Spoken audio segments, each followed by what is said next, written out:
E aí, depois que vocês terminarem as aulas de vocês, lá meio-dia e 15, é que vocês deverão me responder, né? Então, a aula acaba meio-dia e 15, vocês vão ter lá até por volta de 1 hora da tarde para almoçar, mais ou menos. Então, da 1 hora da tarde até as 8 horas da noite é o período que você vai poder enviar as respostas para mim. Quando der 8 horas da noite e 1 minuto, eu vou travar o envio de respostas. Então, se passou do horário, você não vai receber outra oportunidade. Tudo bem? Todos estão aí de acordo? Todo mundo está entendendo? Eu já tinha comentado antes, mas eu vi que lá no grupo do WhatsApp algumas pessoas estavam perguntando como é que ia funcionar. Então, estou repetindo. Não será agora, no horário da nossa aula. Vocês terão até as 8 horas da noite para me responder. Mas eu já vou alertá-los, tá? Eu fiz isso com o 8º ano e teve gente que não deu tempo de resolver. Por quê? O aluno era 10 para as 8 da noite que foi tentar responder. Se não me engano, de vocês são 20 questões. Como é que você vai ler e responder 20 questões em 10 minutos? É muita coisa, né? Então, faz mais cedo, para você ter tempo de pesquisar no seu material, para você ter tempo de raciocinar, para fazer com calma. Tudo bem? Certo? E aí, eu vou comentar com vocês algo que eu também estou dizendo às outras turmas. Se no momento em que você estiver respondendo, tiver alguma dúvida, você pode me chamar aqui no WhatsApp que eu respondo para você. Tento ajudar a clarear as ideias, tá? Pode me chamar.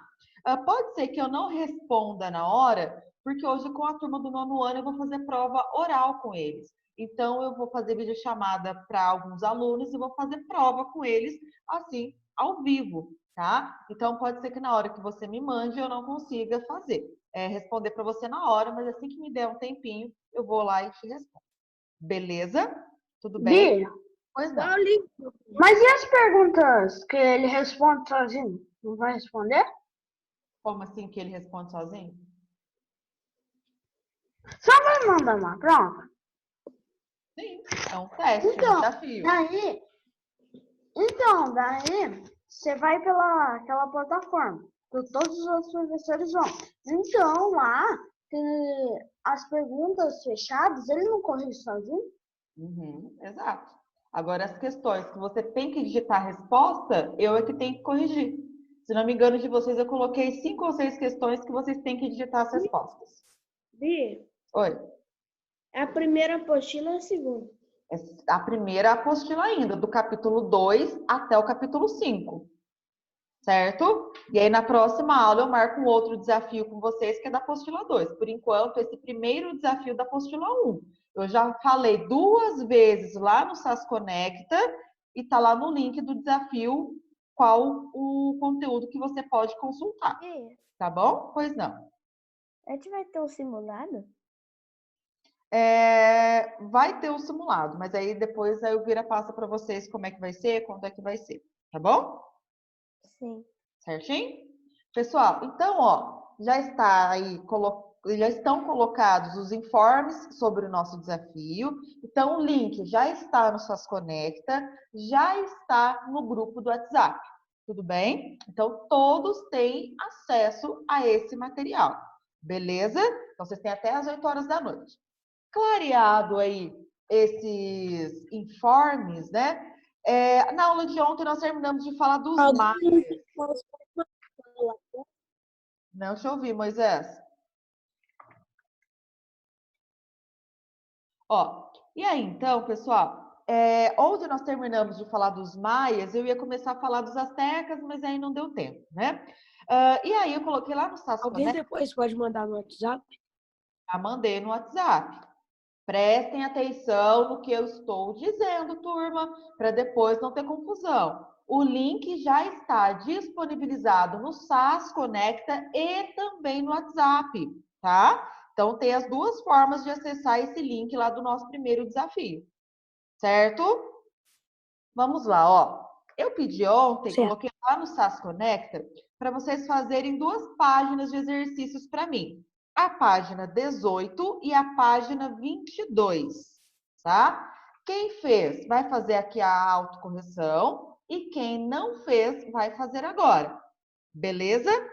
Tudo bem? Então, abra a sua apostila, a página 18, ok? Estou esperando. E aí, enquanto isso, eu estou pedindo para que vocês mandem os nomes para mim aqui no bate-papo, tá? E a Gabriela Botelho, eu vou pedir para que mande de novo, Gabriela, porque quando você me mandou, eu não tinha gravado ainda, tá? É só a Gabriela para mandar de novo, tá? E aí, quem não mandou, me mande, por favor. Anthony, qual que é a sua dúvida? Pois não. Mas quando você tá falando no começo, eu coloquei meu nome, então eu vou ter que colocar de novo? Não, só a Gabriela, Então, ok. tá?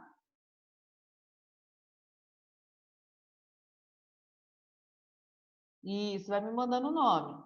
Obrigada, Gabriela. Acabei de ver que você mandou. Então, pessoal, página 18, tá? Depois, até o final da aula, eu lembro vocês de me mandarem os nomes de novo, porque às vezes pode ser que alguém não me mande, ok? Na página 18, vai falar mais sobre as civilizações como um todo. Não vai tratar de um grupo muito específico, né? Então, vamos lá entender quais que são esses povos, né, que esses exercícios vão tratar, tá? Aqui, pede no número 1, para a gente elaborar no nosso caderno uma linha do tempo com os principais acontecimentos e as datas da história da civilização de Teotihuacan, né, que foram apresentados até aqui nesse capítulo. Se vocês bem se lembram, eu, durante as nossas aulas, quando estava explicando para vocês sobre essa civilização, eu criei uma linha do tempo. Essa linha do tempo era o que vocês deveriam ter feito no caderno de vocês, tá? Então, deixa eu compartilhar com vocês os slides em que eu acabei apresentando a linha do tempo, né? Então, é isso daqui, ó, é essa linha do tempo. São os principais acontecimentos da civilização ou da cidade, da história de Teotihuacan, tá? Então, ó, o que aconteceu? Lá no século IV a.C., houve os primeiros agrupamentos urbanos. Então, foram formadas ali os primeiros grupos, as primeiras aldeias, né? Entre 100 anos antes de Cristo e 250 depois de Cristo, essa cidade, Teotihuacan, ela começou a ter muitas construções, entre elas a Pirâmide do Sol e a Pirâmide da Lua. Lá no ano 250 depois de Cristo, foi o período em que essa cidade mais cresceu e o período que a cidade mais teve população. Entre o ano 250 e 500 anos, houve aí, né, um alcance de 200 mil habitantes. Entre 600 e 700, a cidade começou a sofrer muitos ataques. E quando a gente percebe no ano 1000 depois de Cristo, a cidade ela já estava toda abandonada, certo? Então, eu já tinha disponibilizado esses slides para vocês, vocês poderiam ter copiado, ou então você ter ido buscar, né, nas páginas anteriores quais é que foram esses acontecimentos. Tudo bem? Então, o número 1, você deveria apresentar os principais acontecimentos da civilização de Teotihuacan. Beleza? Certinho? Então, esse daqui, quem não conseguiu copiar porque não tinha feito, depois dá uma sondada, né, lá nos slides que eu já postei alguns dias antes lá no SAS Conecta, tá? Que aí fica mais fácil de você anotar certinho. Tudo bem? Bom, a questão número 2 vem com o seguinte propósito. O território do México abrigou uma grande diversidade de povos pré-colombianos. Explique o significado do conceito de povos pré-colombianos ou povos pré-hispânicos. E cite 3 exemplos.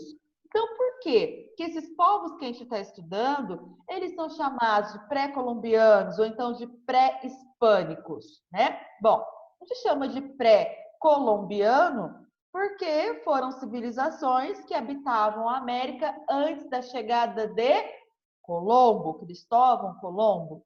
Ou então, por que eu chamo de civilização pré-hispânica? Porque eles habitaram a América antes da colonização dos espanhóis, certo?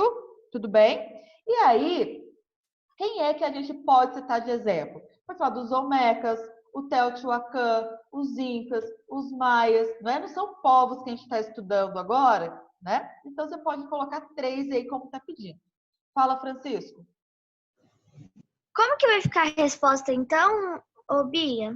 Ó, povos pré-colombianos ou pré-hispânicos são nomes dados às civilizações que habitaram a América antes da chegada dos europeus no continente. Bia, Oi. eu só tô com dúvida se a 1 era para escrever.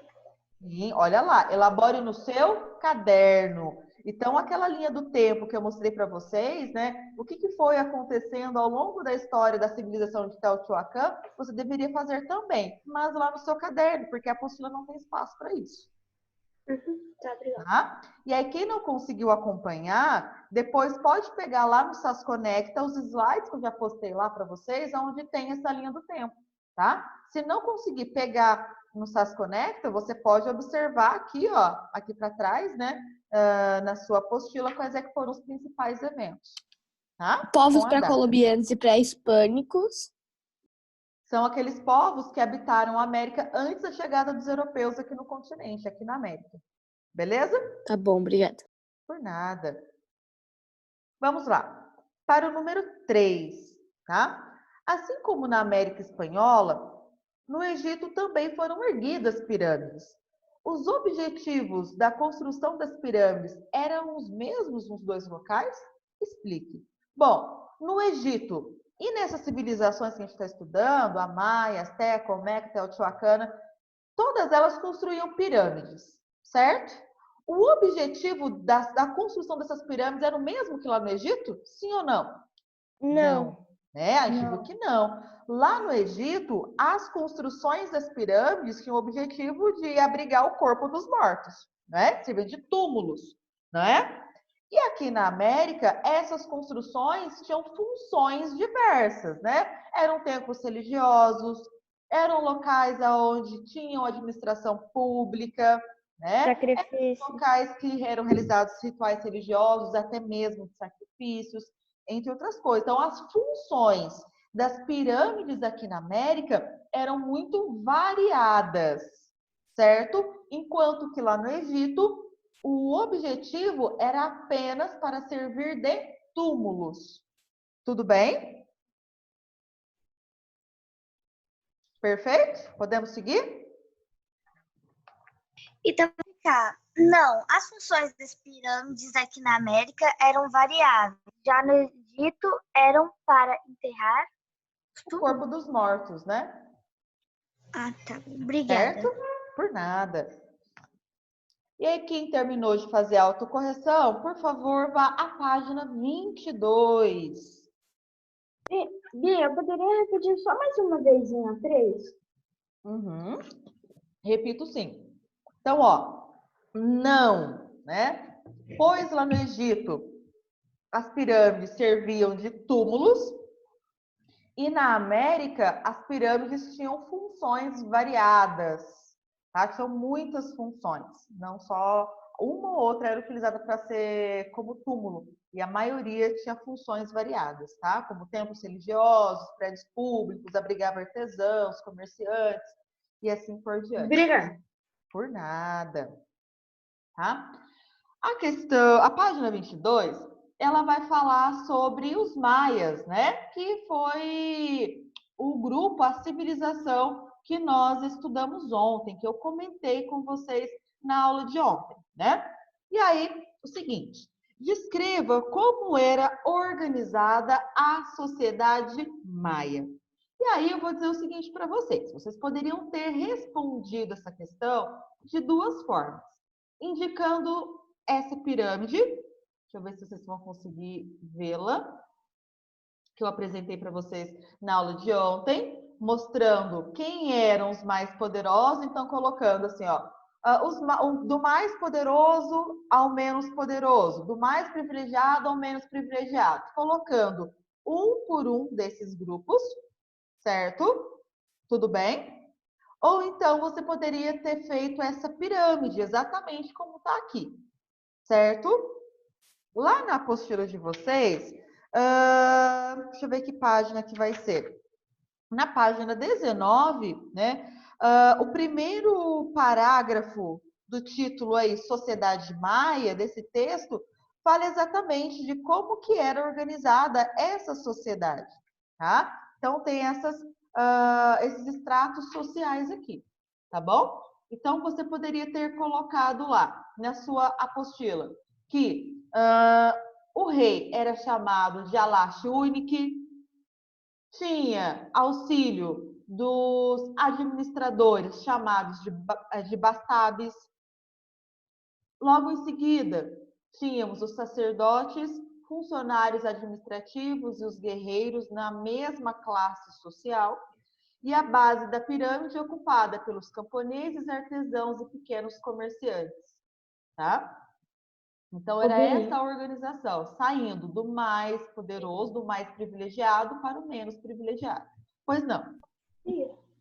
Posso ler minha resposta para ver se está certo? Pode, por favor.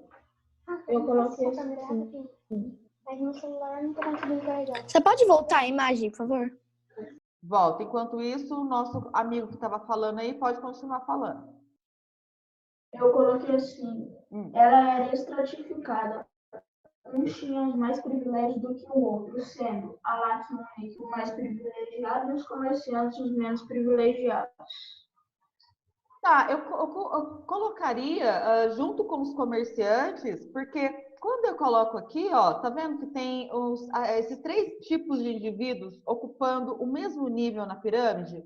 Não quer dizer que o comerciante tem menos privilégio que o camponês, tá? É que camponeses, artesãos e comerciantes fazem parte do mesmo grupo, tá? Então, coloca aí, além de comerciantes, que artesãos e camponeses faziam parte do grupo menos privilegiado.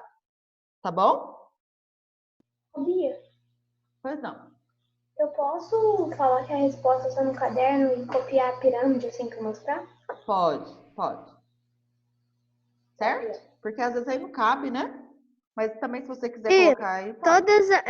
Todos esses povos que a gente viu realizavam sacrifícios. Sim, só que nem sempre humanos, né? Por exemplo, os olmecas, eles realizavam sacrifícios, pouquíssimas vezes eram sacrifícios humanos, né? Agora, os maias e os astecas com bastante frequência, tá? Perfeito? Sim. Vamos lá. Bia, eu fiz pirâmide aqui nas linhas e coloquei do mais privilegiado para o menos privilegiado. Ótimo, perfeito, isso mesmo, tá? Meninos, número 2.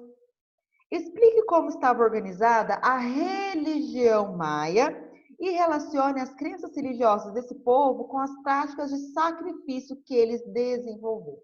Então, vamos pensar. Como que era a religião deles? Eles acreditavam só em um Deus? Sim ou não? Não. Hein? Não. Não. Se eles acreditam em mais de um Deus, como que a gente fala que era a religião deles? Politeísta. Politeísta. Então, vocês podem dizer que os maias eram politeístas, certo? Tudo bem? Uhum. Beleza. Então tá. Então a gente viu que eles eram politeístas e que as divindades que eles acreditavam tinham formas diferentes. Lembra que eu comentei? Que podiam ser formas da natureza, como o vento, o sol, a lua, a estrela. Poderia ter formas humanas, como formas masculinas, femininas, até mesmo andrógenas. O que é andrógeno mesmo? Alguém lembra dessa palavra? Que não é nem masculino nem feminino. Isso, a sua aparência não permite identificar se é do gênero feminino ou masculino, né? Andrógena.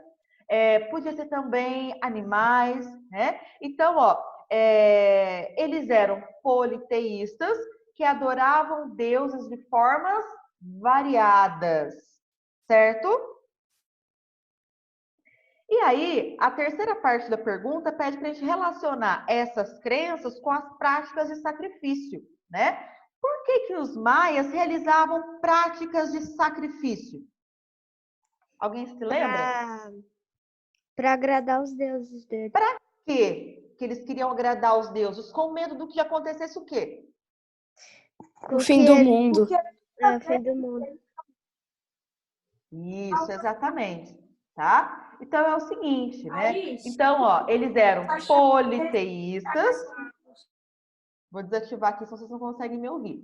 Eles eram politeístas, que acreditavam em deuses com formas variadas e realizavam rituais de sacrifício para demonstrar obediência, para homenagear aos deuses, porque eles tinham medo desses deuses destruírem o mundo, porque eles acreditavam que o mundo já tinha sido construído algumas vezes e destruído por esses deuses, né? Então, os sacrifícios eram feitos para acalmar, para agradar aos deuses. Tudo bem? Certinho? Calma aí só um pouquinho. Tô calma. Bia, eu parei aqui, ó. Os maias eram politeístas que adoravam deuses com formas variadas e realizavam sacrifícios para agradá-los por medo de destruírem o mundo. variadas.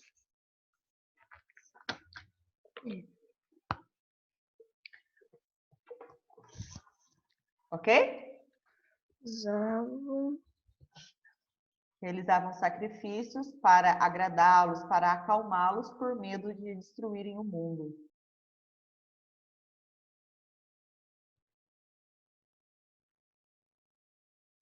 Vou continuar então, tá? Bom, então essa foi a correção dos exercícios.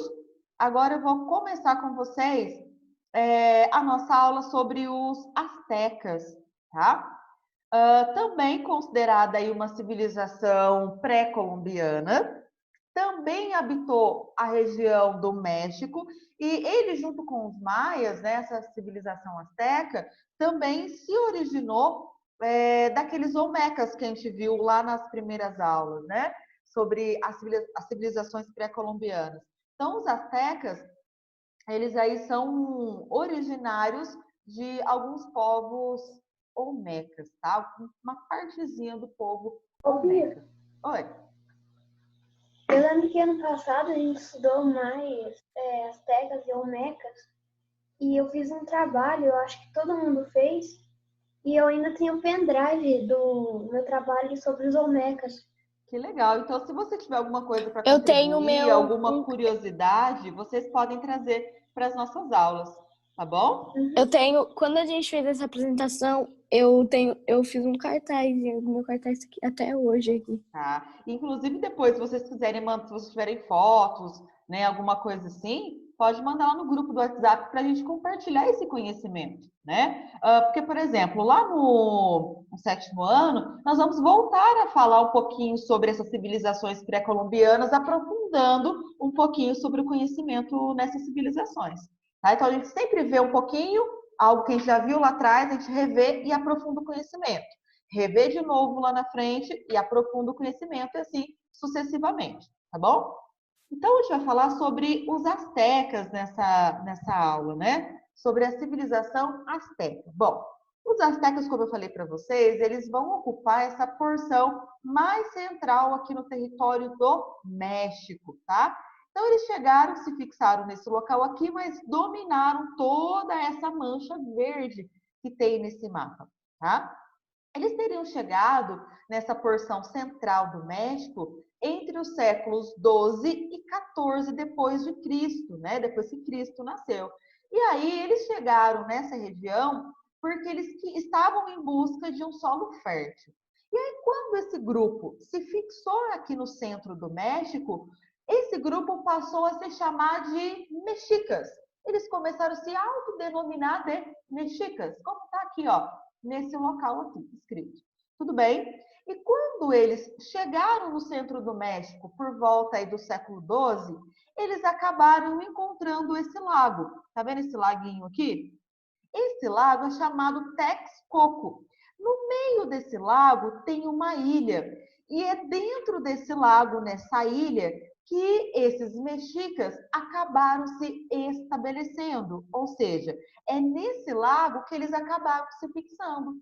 E ali nessa ilha, eles construíram uma cidade chamada Tenochtitlán. Tudo bem? Só que é o seguinte, essa ilha, ela começou a observar, ser observado, que a população dos mexicas começou a crescer e aquela ilha, no meio do lago Texcoco, não daria conta de receber todo mundo, não daria conta de cultivar o alimento para todos, então foi preciso criar uma alternativa para que todas as atividades que os mexicas estivessem desenvolvendo pudessem ser realizadas. E aí, o que esses mexicas fizeram? Bom, temos a cidade de Tenochtitlán ocupando o centro da ilha, e aí eles começaram a criar chinampas. O que são chinampas? Ilhas artificiais. Então, por exemplo, se essa minha mão aqui é o local central aonde a cidade de Tenochtitlán ocupou, que era toda a ilha bem lá no meio do lago Texcoco, eles começaram a criar várias ilhas ao redor dessa ilha principal. E essas ilhas artificiais, chamadas chinampas, ligavam umas às outras com a cidade de Tenochtitlán por meio de pontes. Se eu trazer para vocês agora no próximo slide essa ilustração, fica mais fácil de enxergar. Então, ó, aqui, aonde eu estou passando o meu mouse, né, é a ilha original, a ilha que existia de fato aqui no meio do lago Texcoco, aonde os mexicas fundaram a cidade de Tenochtitlán, certo? Só que o número de pessoas e as construções que existiam aqui não era suficiente para abrigar a todos e nem produzir alimentos para todos. O que eles começaram a fazer, então? A criar essas ilhas artificiais. Então, aqui na cidade de Tenochtitlán, onde a terra era mais firme, eram construídas os edifícios mais pesados de blocos de pedras, e nessas chinampas, essas ilhas artificiais, essas construções geralmente eram feitas de partes, né, de madeira, eram feitas de palha, exatamente porque não eram tão pesadas. Bia, como é que eles construíam essas ilhas artificiais, né, essas chinampas? Basicamente fazendo o seguinte: eles cortavam grandes troncos de madeira, certo? Esses troncos de madeira, eles seriam colocados, amarrados um ao lado do outro, como se fossem assim, meus dedos aqui. Vários pedaços de madeira eram colocados abaixo dele, a ponto de alcançar o fundo do lago. E aí, sobre essa madeira, era lançada terra, né? Aonde eles construiriam as moradias, aonde eles realizariam o cultivo de alimentos, tá bom? E aqui existiam muitas pontezinhas que ligavam essas chinampas, essas ilhas artificiais, até a cidade de Tenochtitlán, ok? Alguém me mandou uma mensagem aí que levantou a mão, eu não vi quem era. Quem que é, pode fazer a pergunta. Não é pergunta não, Bia, Rafael. É porque o que o Francisco estava falando é porque eu caí da reunião, aí eu voltei praticamente agora. Eu fiz até o trabalho lá que, eu não sei se é isso, mas eles julgavam os outros com palitinho. Por exemplo, fazer uma cruz em um palitinho e uma linha reta em vários. Aí quem tirasse a cruz era o culpado, por exemplo, morreu alguém lá. Era na sorte, então, não tinha um julgamento justo. Sobre essa curiosidade, eu não sabia, Rafael. Olha só. Aí, eu até fiz com todo mundo da sala, com os palitinhos de dente, cortei os palitinhos. Isso eu não sabia, olha só para você ver. Por isso que eu estou perguntando, né, falando para vocês. Se vocês tiverem alguma coisa nas pesquisas que vocês fizeram que possa contribuir com a nossa aula, tragam, né? Porque a gente revê algumas coisas, aprofunda conhecimentos em outras, tá bom? Certinho? Podemos continuar? Então, aqui, só para a gente visualizar como que era a cidade de Tenochtitlán. Então, não era uma cidade muito pequena, né? Então, olha a quantidade de construções que tinha aqui. Aposto que tem muita cidade aqui na nossa região que não era tão grande quanto essa, né? E aí, pessoal, como que esses mexicas conseguiram formar um império, né? Um império do povo asteca, né? Então, o povo mexica, junto com todas as áreas que eles dominaram, formou o Império Azteca, o povo asteca. Bom, para começar, a cidade de Tenochtitlan era a principal cidade, certo? E aí, ela começou a fazer alianças com outras cidades para conseguir dominar toda a região que estava ao redor do lago Texcoco, certo? Então, ali, ao redor do lago Texcoco, não era só Tenochtitlan que existia, tá? Existiam outras cidades. Inclusive, duas outras grandes cidades. A cidade Texcoco e a cidade Tlacopan, certo? Então, a cidade Tenochtitlan fez aliança com essas duas cidades, a cidade Texcoco e a cidade Tlacopan, certo? Quando essas três cidades fazem essa aliança, elas formam um exército muito forte e começam a dominar cada vez mais áreas, a ponto de ocupar toda essa região verde aqui que eu mostrei para vocês no mapa anterior, tá? E aí, para conseguir dominar toda aquela área, o que acabou acontecendo, né?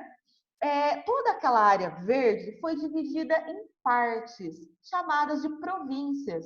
Então, todo o Império Azteca, que era aquela mancha verde lá, ela era dividida em 38 partezinhas, 38 províncias. Cada província deveria pagar impostos a Tenochtitlan, certo? Aí, essas províncias, elas poderiam ter o seu governante, elas poderiam ter suas próprias regras, suas próprias leis, mas deveriam fazer duas coisas. A primeira delas era pagar imposto e prestar homenagem ao deus da guerra, que os astecas acreditavam. Qual que é o nome do deus da guerra? Esse aqui que eu não sei nem falar o nome, tá? Não me atrevo a pronunciar, tá? Então, quando os astecas começaram a dominar várias áreas, essas províncias tinham essa possibilidade de escolher o seu governante, de escolher suas próprias leis e assim por diante. Inclusive ter a sua própria religião. Porém, eles deveriam fazer homenagens, adorar esse deus da guerra. Caso alguma província se recusasse a fazer homenagem ao deus da guerra, se recusasse a pagar os impostos, né? Seria feita a união do exército das três cidades, da cidade de Tenochtitlan, Texcoco e Tlacopan, para atacar aquela cidade, para que aquela província pudesse pagar os impostos que eles exigiam. Pois não, quem que levantou a mão aí? Ninguém? Vou continuar. Fala, Gabriel. Senão eu vou continuar. Essa sociedade era politeísta, né? Sim, eles eram E politeístas. agora eu tenho outra pergunta. Ah. Por que todas as sociedades que a gente estuda é politeísta? Porque, na verdade, né, a gente vai ver que são pouquíssimas as civilizações que atribuem a sua religiosidade a apenas um Deus. Isso foi se atribuir principalmente com o surgimento do cristianismo, tá? Que está relacionado aí a sua grande expansão por volta do século II. Ele já consegue abranger uma grande área da Europa e parte da Península Arábica, tá? Mas a grande maioria dos povos que existiram, não só na América, como na África, na Península Arábica, na Ásia, eram de povos politeístas, tá? A maioria das pessoas, tudo bem? Pessoal, quando a sociedade asteca surgiu, ela era considerada uma sociedade igualitária, ou seja, todo mundo era considerado igual. Só que quando a cidade de Tenochtitlan foi construída lá no meio do lago Texcoco, naquela ilha, né, algumas pessoas começaram a ocupar posições de destaque. E aí a sociedade ela começou a ter pessoas que tinham mais privilégios, mais direitos, né? Então a gente vai acabar tendo dentro da sociedade asteca também uma sociedade estratificada. O que é uma sociedade estratificada? Onde alguns têm mais benefícios e privilégios que outros, né? Então, no topo, daqui eu vou explicar o que é isso, tá? Esses nomes. era ocupada pelo Tlatoani, logo em seguida o Telcutli, depois pelo Posteca, depois pelo Maceuali e a base formada pelos Takov. O que significa isso, Bia, esses nomes, né? Então, todos esses nomes aqui das línguas que os astecas falavam. O que significava esses grupos, esses estratos? Bom, a parte superior da pirâmide, né, o rei, o Tlatoani, era basicamente quem ocupava o topo. Logo em seguida, esse segundo grupo era ocupado por 3 tipos de pessoas. Pelos chefes militares lá dos exércitos, pelos sacerdotes e por funcionários públicos, ok?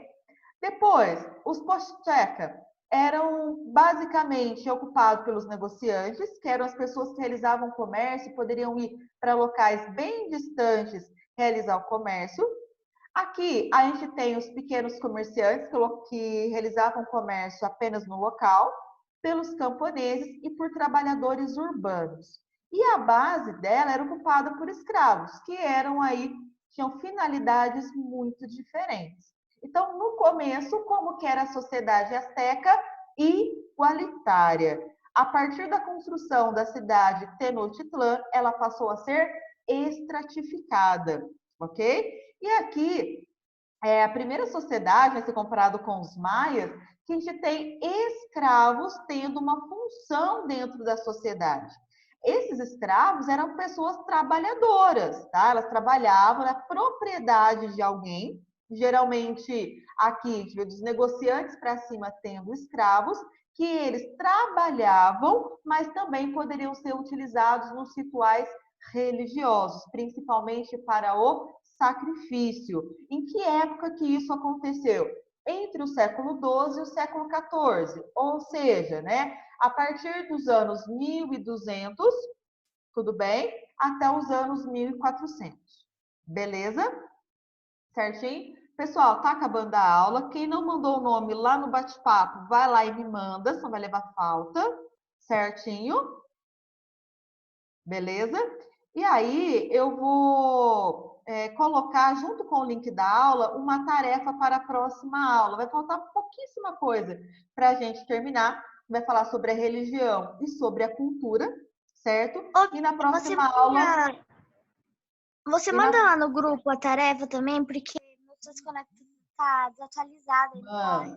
Mando sim, tá? E aí, eu mando para vocês a tarefa, o link para a próxima aula, beleza?